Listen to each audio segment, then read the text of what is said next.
Morning everyone. আজকের দিনটা শুরু করলাম মাকে নিয়ে। হ্যাঁ মাই আমার রোজ সকালের গুড মর্নিং চাটা বানিয়ে দেয়। আজকে চায়ের সাথে সাথে আমাকে ওষুধও খেতে হচ্ছে, কারণ শরীরটা খুবই খারাপ।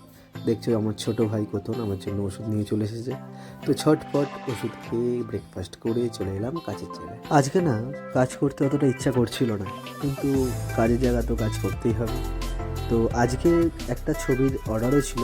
তো ছবির কাস্টমারের রিকোয়ারমেন্ট একটাই ছিল যে সে একটা ছবি আমাকে পাঠিয়েছিল, সেই ছবিটার রেজুলেশন অতটাও ভালো ছিল না। তো সেই রেজুলেশনটাকে ইনক্রিজ করে আমাকে ছবিটাকে বাঁধিয়ে দিতে হতো।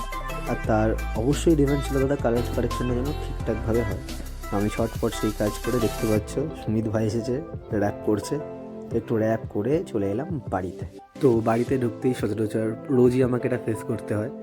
মা আমার ওপরে খুব রেগে যায়, কারণ মায়ের একটাই বক্তব্য যে যা করছো করো, তাড়াতাড়ি বাড়ি এসে দুপুরের খাবারটা ঠিক টাইম টু টাইম খাও। আমি তাড়াতাড়ি খেয়ে দিয়ে আমার কোতন ভাইকে ডেকে নিলাম। ভাই এসে আমার মাথাটা টিপে দিচ্ছিল, সাথে সাথে একটুখানি ওর সঙ্গে মজাও করছিলাম। তো তারপরে চলে এলাম বাইরে একটু রোদ পোয়াতে, মাকে একটু হাসিও নিলাম। তো তারপরে এসে গেছে আমার আরেক ভাই, এর নাম হচ্ছে সৌম্যজিৎ। তো ভাই এসেই বলছে র্যাকেট খেলবো, তো র্যাকেটের টানটা কত দেখি।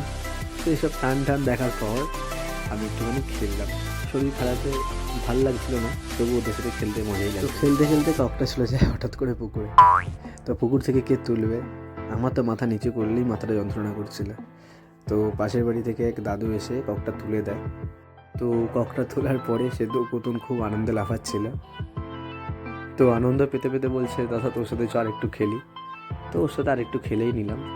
তো তো খেলার পরে আবার রেডি হয়ে ওখানে আসার পরে এক বিশেষ বন্ধুর সাথে সাক্ষাৎ। তো ওর নাম সুজয়। অনেক দিন পর ওর সাথে আবার দেখা। তো এসেছে বলে আমি ওকে একটু আমার ব্লগে নিয়ে এলাম। আজকে এতটুকুই, দেখা হচ্ছে নেক্সট ব্লগে। বাই।